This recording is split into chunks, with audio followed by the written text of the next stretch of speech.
Hey there, everybody. Sorry I'm a little bit sick today, so we're going to do audio only, and I am also, I apologize for the sound of my voice, but let's get right into it. We're going to talk about Spider-Man Homecoming. We're going to cover a little bit of the SJW quote-unquote bunny ears controversy about this movie, and then we're also going to just offer a short film review of it. And I promise no spoilers except for the small one, which you've probably heard of, whether you've seen the movie or not, about a specific character. It's not related at all to the plot, so basically spoiler free, 99%.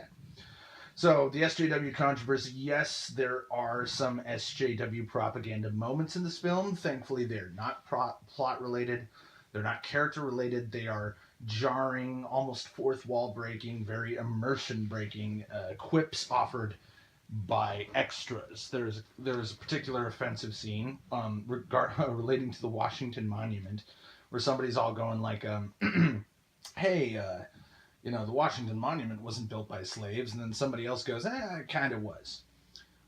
Well, firstly, I'll leave it up to you to wonder why a film set in New York City has anything to do with the Washington Monument and why the Washington Monument's in the film. My guess, besides the one of the weaker action scenes of the movie occurs there, but also I think it was just to add that quip of slaves built the Washington Monument. Okay, no, they didn't.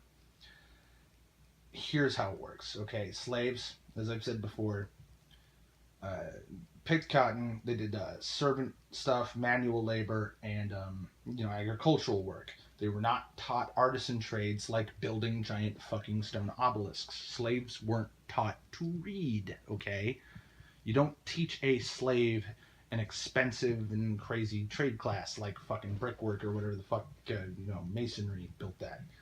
Maybe they hauled some of the materials around. Okay, but George Washington owned slaves. The people who commissioned this memorialing, this honor owned slaves. Slavery is bad, we know, but it's still fucking dumb. Okay. Other than that, there was at least 3 or 4 other times where something like that came in, some sort of a woman can do it too type shit or something like that, and none of it was so bad that I can even really remember much of it. I just remember cringing really hard at this movie about 3 or 4 times just from those lines. Well, we got to talk about these characters. The first thing that somebody could possibly be bothered by is that Spider-Man's love interest in this film is a black girl named Liz. Liz has a personality somewhat similar to Mary Jane Watson, but she is certainly not Mary Jane Watson. She's very pretty, good actress, likable character, totally fine. Not a big deal unless you're some alt-right fag who can't handle interracial relationships and white genocide, it's fine. However, there's another character in this movie who is part of everything that is actually bad about this film, which is not a lot, but she's a major part of it. There's another black girl who seems to be either, I don't know, obsessed with Peter Parker, or maybe she's in love with him, or she's just there. So this other black girl, played by an actress named Zednaya, who is in real life a social justice warrior piece of shit cunt, but it's not really relevant to the film. Her character, however, is also not relevant to the film. Every time I saw her, I'm like, who are you? Are you building up to some kind of twist? Why the fuck are you on screen? And normally my reaction was kind of that kind of tense and negative because this character is an autistic, Aspergery, rude, snarky, obnoxious, unlikable, and ugly bitch. Which is, and for the ugly part, Zednaya, the actress, is also another very beautiful black woman, despite being a social justice warrior piece of shit. But, beyond her, like, being really rude and basically doing very autistic Tumblr-ish shit, like, she'll say weird quips and be a know-it-all and, like, kind of creep up on people while they're talking and just get involved in the conversation. Everybody's like, whoa, what the fuck are you doing here? And the audience is all like, whoa, who the fuck are you and why are you here? It's very cringy, and not just like cringy and like, oh, that's embarrassing, but also cringy and like recoil, like, oh, I'm scared of you. What the fuck are you? Go away. Like that. It's bad. And we find out this character's name is MJ. Oh dear. But the director assures us that this is not a case of blackwashing, ladies and gentlemen. This is not Mary Jane Watson. This is an original character named Michelle Jones. Well, let's put this out to Disney. If a beautiful, gorgeous, affluent, intelligent, popular, sexy white redhead named Mary Jane Watson doesn't show up in the next couple of films, or if a gorgeous blonde white girl named Gwen Stacy doesn't show up, yes, it is blackwashing. However, it would be what I would call blackwashing in the second degree. Excuse me. You see that at the very least, and I commend them for it, and I honestly see it as a slight improvement, that rather than just outright blackwashing a character needlessly, for the sake of diversity, although I've been told that two of the other characters in the film, who were only previously been seen in the comics, so I don't know them, may have been blackwashed. The kid whose name completely escapes me, who's Spiderman's sidekick, sort of, his sort of supporting friend in this film is, I don't even know what race he is, but he's brown, is in this movie. I don't mind him. He is the source of almost all the good, legitimate, like actually literally laugh out loud comedy in this movie. He is great comic relief, that fat kid with the Lego Death Star. He's great. Don't have a problem with it. Apparently there's some other character, I think there might actually be one other side character who was supposed to be white and wasn't. But I don't have a big problem with it. He's whatever. He was a good actor. He's funny. He had some like cringy moments in terms of his dialogue was written very poorly. But most of the time, actually, he was hilarious. But this MJ character, certainly not Mary Jane Watson, but she's blackwashing because she's like the Sonic fandom. Like, oh, we're just going to trace Mary Jane Watson, but I'm going to color her hair all kinky, and I'm going to color her in black. But then also she has this very Mary Sue personality. And I don't mean Mary Sue like Ray, where she's perfect. I mean the classical meaning, the definition of Mary Sue, where it's a person interjecting themselves, making a character that's just based on themselves in a sort of narcissistic way. And I would say this Michelle Jones, MJ character, is basically like the avatar of Tumblr in this fucking movie. She's Aspergery as hell. And after this, we're going to jump and try to finish it up in about 3 minutes, a review of this film. But to segue, every single scene that MJ is in this movie could be cut. Every single scene she's in. All of them. Even the ones where she just sort of wanders into a conversation that has nothing to do with her. You just cut it. Even those weren't even important. Just any second, any frame she's on screen, cut it.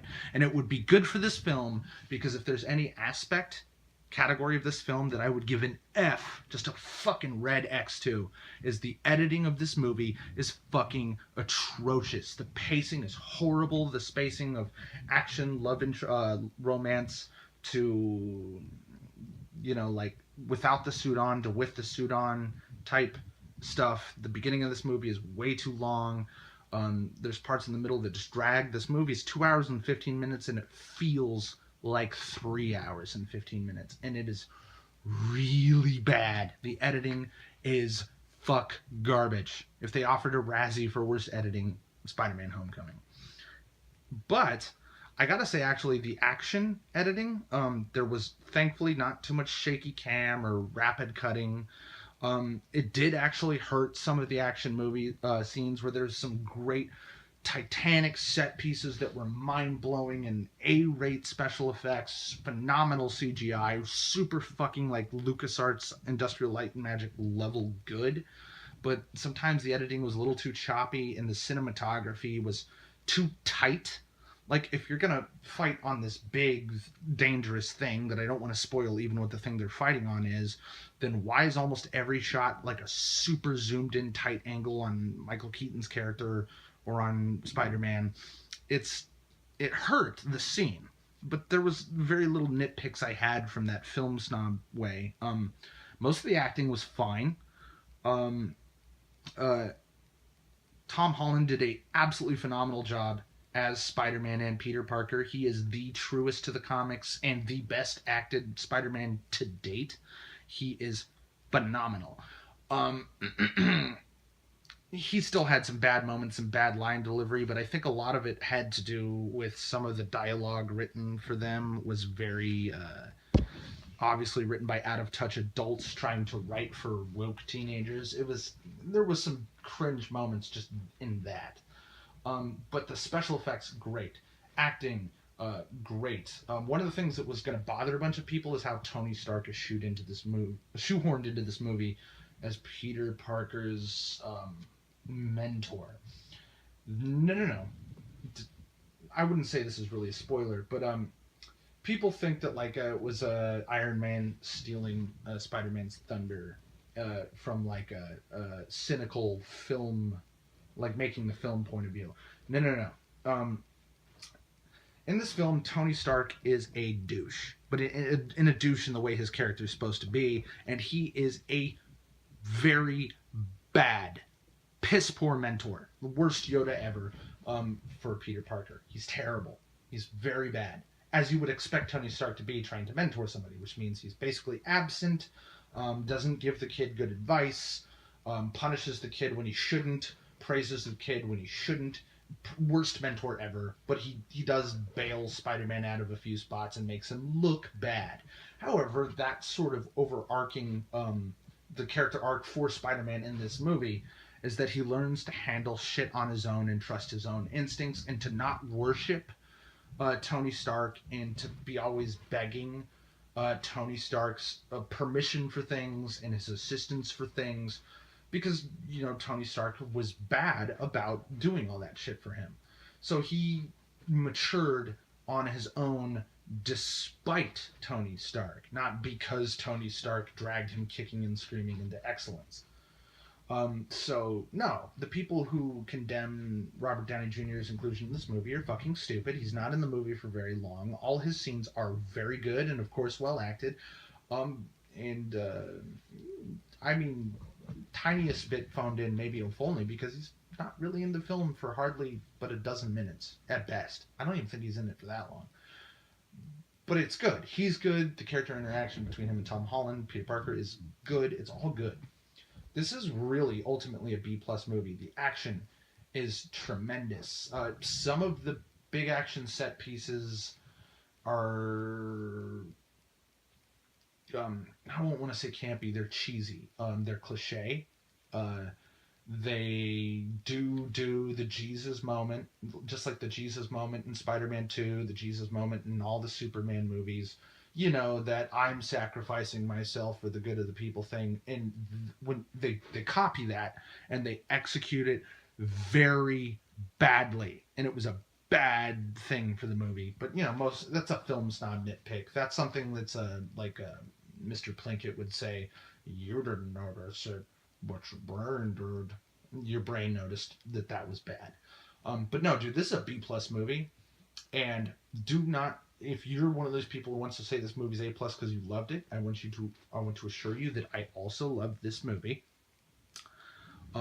If you think about this movie on a scale from 1 to 10 on a score, the way I would score films is every film starts at a 5, and every time it pisses me off, the ticker moves towards 1, and every time it gives me joy and happiness and excitement, it moves towards 10. This movie finishes out at a 7 to 8.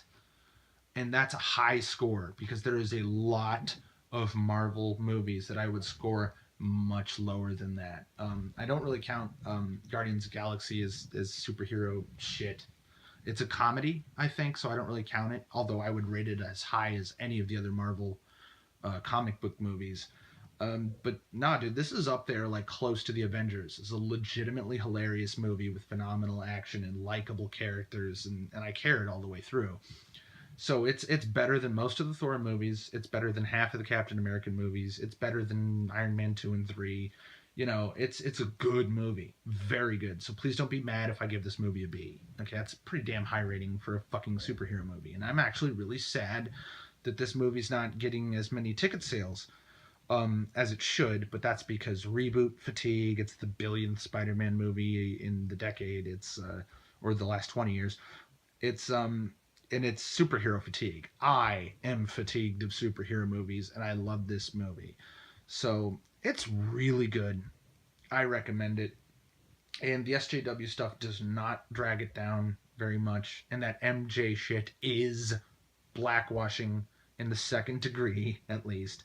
Make no mistake about it. It's just like somebody shoved in their Naruto OC and just kind of forced them into the plot, and it shows. And she's an incredibly unlikable character, and she needs to be desperately rewritten and possibly recasted because Zednaya, the actress, is a bitch. But whatever. But no, great movie. Recommend it highly. Thanks for watching.